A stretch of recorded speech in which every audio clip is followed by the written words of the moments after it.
Bonjour les amis, dans le cadre des techniques et du langage audiovisuel, on va parler aujourd'hui d'un élément très important dans l'élaboration de la technique au niveau du cinéma et de la télévision, qui est l'éclairage. Comme vous êtes en train de voir, l'éclairage est tributaire de l'utilisation d'outils, du matériel, d'un équipement spécialisé. Là, nous sommes dans un studio.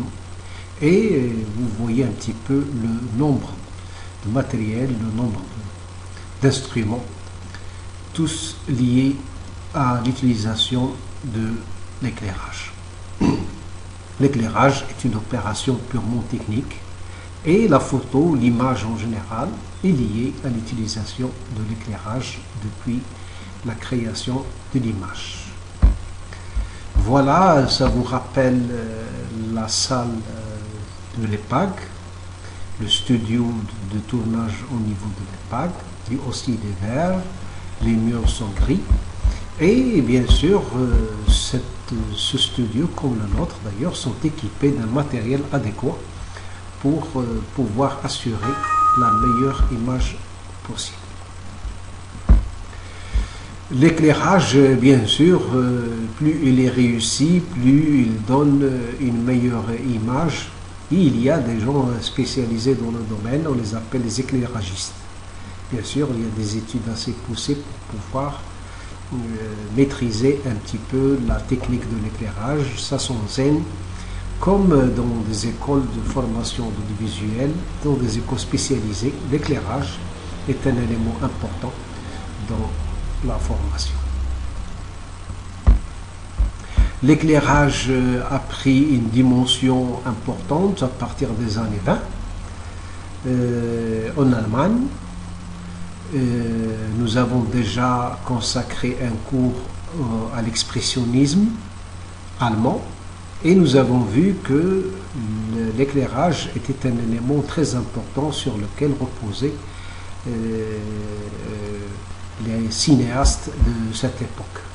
Murnau comme Fritz Lang avaient su utiliser dans leurs films l'éclairage. On voit là un petit peu un film d'expressionniste, c'est-à-dire des années 20, où l'éclairage est fait d'une manière assez particulière. Bien sûr, avant l'expressionnisme existait bien le théâtre, et le théâtre, on le sait très très bien, utilise aussi de l'éclairage pour élaborer une scène, pour l'éclairer de la meilleure manière possible,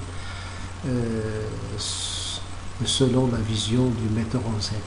Et là, selon la vision du réalisateur, au cinéma, l'éclairage prend une dimension tout aussi importante. Voilà.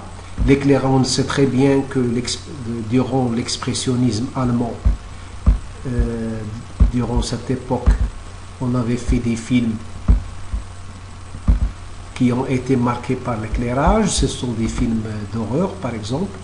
Et on voit tout de suite que pour pouvoir accentuer le rôle dramatique, le ton d'horreur dans les films, il fallait savoir utiliser l'éclairage. On éclairait par le dessus ou bien par le dessous, en vue de donner une image susceptible de provoquer l'horreur, la peur chez le spectateur. Voilà un exemple. On voit tout de suite que l'éclairage est lié aussi au maquillage. Ce sont deux éléments liés qu'il va falloir ajuster bien adroitement pour pouvoir arriver au but. Voilà par exemple un film, Nosferatu le vampire, de Friedrich Murnau, et c'est un film qui utilise si bien l'éclairage de telle manière à donner au personnage une dimension d'horreur, toujours dans le but de faire provoquer la plus grande peur chez le spectateur. Nosferatu le vampire, bien sûr, on a connu des remakes par la suite et on continue, même le cinéma américain comme le cinéma allemand, britannique, continue a réalisé des films autour de ce personnage très important qui s'appelle Nosferatu. Nosferatu, c'est une sorte d'ancêtre de Dracula dans le cinéma, au moins dans le cinéma. Voilà une autre image d'un film qui repose sur l'éclairage. L'éclairage, il est là essentiellement au décor. Donc pour pouvoir bien ajuster le décor, il va falloir bien ajuster également l'éclairage. Et ceci, bien sûr, on a déjà vu des films expressionnistes, en particulier avec les stagiaires de deuxième année, dans le cadre de l'approche des tendances et des courants qui ont marqué l'histoire du cinéma. On avait vu que il y avait des films assez marquants de cette tendance, c'est-à-dire l'époque expressionniste dans les années 20 en Allemagne, marquée par l'utilisation des costumes, de l'éclairage, du maquillage et du décor. Voilà un modèle où le décor est mis d'une manière assez particulière, ceci en conformité et en adéquation avec l'esprit expressionniste des cinéastes allemands. Voilà une autre scène, on voit tout de suite que l'éclairage est orienté d'une manière assez particulière en vue de donner la plus grande peur, la plus grande horreur au niveau des personnages du méchant. Là, nous sommes, d'ailleurs, comme dans tous les films expressionnistes, il y a une présence prépondérante des méchants, ce sont des monstres humains ou animaux, et l'éclairage joue un rôle important pour accentuer cette intensité. L'éclairage utilisé en Allemagne durant l'école expressionniste va avoir des répercussions sur le cinéma européen, même américain. Là, nous sommes en présence d'un film italien et l'éclairage est orienté d'une manière assez particulière selon l'école expressionniste, selon la manière avec laquelle utilisaient les expressionnistes allemands a eu des répercussions, un impact important dans les années qui suivent, c'est-à-dire dans les années 30 et 40. Et ça se poursuit même jusqu'à aujourd'hui. On va voir d'autres exemples du même genre. Voilà par exemple un film américain où on voit tout de suite comment l'éclairage est utilisé d'une manière assez particulière. On regarde le visage de la femme, on regarde le chapeau du bonhomme et les mains de la femme aussi. C'est où il y a un reflet accentué de l'éclairage. On voit tout de suite que l'éclairage a été bien soigné de telle sorte à donner une intensité assez particulière au personnage. Là on voit l'homme, c'est Robert Mitchum, un acteur américain, et en présence d'une femme fatale portant un pistolet, et l'éclairage bien sûr doit éclairer aussi bien le visage du bonhomme, le visage de la femme, que la main qui tient le pistolet. Bien sûr, durant cette époque, on a connu beaucoup de films, surtout dans les années 40, l'utilisation dans le cinéma américain, où l'utilisation de l'éclairage a été prépondérante selon l'école expressionniste allemande.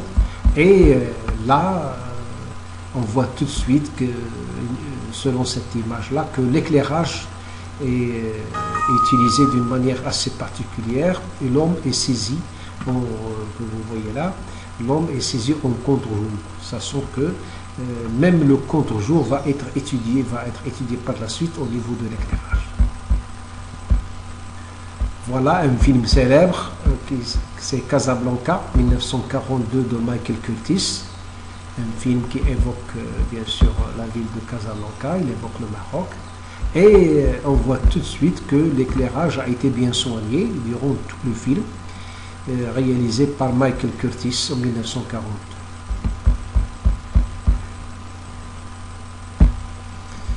Et voilà un autre film de la même époque, film américain, où on voit les deux personnages, féminins et masculins, saisis en contre-jour. On saisit les gens en contre-jour quand le spectateur est déjà familiarisé à ces personnages, c'est-à-dire qu'il peut les identifier facilement. Mais en tous les cas, il y a une utilisation assez adroite de l'éclairage en vue d'accentuer le drame dans les films. L'éclairage aussi a joué important pour mettre en valeur les stars américaines. Là, on voit l'actrice Kim Novak et on voit tout de suite que, en vue de donner un certain aspect de cette actrice célèbre, l'éclairage doit être orienté d'une certaine manière. Et d'ailleurs, l'éclairage va être beaucoup plus utile quand il s'agit de mettre en valeur les stars américaines, féminines et masculines, et surtout au niveau des revues qui mettent en valeur ces stars. Là, il s'agit de visage photogénique et bien sûr, grâce à l'éclairage, l'actrice Kim Novak va devenir beaucoup plus photogénique dans un esprit de la valoriser. L'éclairage a été aussi important dans les films d'horreur, comme je l'ai évoqué tout à l'heure. Là, nous sommes en présence d'une image du film Dracula, Les fiancés de Dracula, avec l'acteur britannique Christopher Lee. Et on voit tout de suite que l'acteur est éclairé par le bas. D'ailleurs, c'est grâce à l'école expressionniste les gens vont s'habituer à éclairer par le bas. Généralement, bien avant cette époque-là, l'éclairage était surtout de face. Mais personne n'avait pensé qu'on peut éclairer les personnages de dessous ou de dessus en vue d'accentuer un petit peu le côté dramatique. On voit tout de suite que Dracula, personnifié par Christopher Lee, qui a joué ce personnage à plusieurs reprises, et avec ses yeux rouges, d'ailleurs le maquillage va jouer un rôle important, mais le maquillage aussi est lié à la manière d'éclairer. À partir de ce moment-là, c'est-à-dire à partir des années 30, et selon l'école expressionniste, on va apprendre à éclairer les personnages maléfiques par le bas. Voilà, un autre acteur qui avait précédé, bien sûr, Christopher Lee, c'est Boris Karloff. Boris Karloff jouait un petit peu le Frankenstein du cinéma américain à plusieurs reprises. Et vous voyez tout de suite que Boris Karloff et Frankenstein est éclairé par le bas. C'est une manière de l'éclairer dans le but d'accentuer un petit peu le côté maléfique du personnage. Voilà encore une image assez réelle, celle-ci. Donc, tout à l'heure, il s'agit d'une sorte d'affiche. Là, c'est l'acteur Boris Karloff avec son maquillage particulier. C'est un monstre fabriqué dans un laboratoire. Et ce monstre-là, créé dans ce laboratoire, il fallait, pour accentuer un petit peu le côté maléfique de ce personnage, l'éclairer par le bas. Donc c'est une manière que les Américains vont apprendre des Allemands. Voilà, donc l'éclairage, c'est aussi question de matériel. Donc plus on dispose du matériel, plus on peut jongler avec. L'éclairage utilise parfois des réflecteurs. Les réflecteurs, c'est quoi? C'est des accessoires liés à l'éclairage au mieux d'exploiter et d'orienter la lumière. Là, nous sommes dans un studio et on voit tout de suite l'importance d'un réflecteur dans l'éclairage de l'animatrice. L'éclairage aussi peut être utilisé en contre-jour. On le fait quand les personnages sont reconnus et identifiés. Donc pas la peine de les éclairer tout le temps de face. Parfois on les éclaire en contre-jour, on voit un petit peu leur physionomie. Et c'est suffisant pour pouvoir les identifier.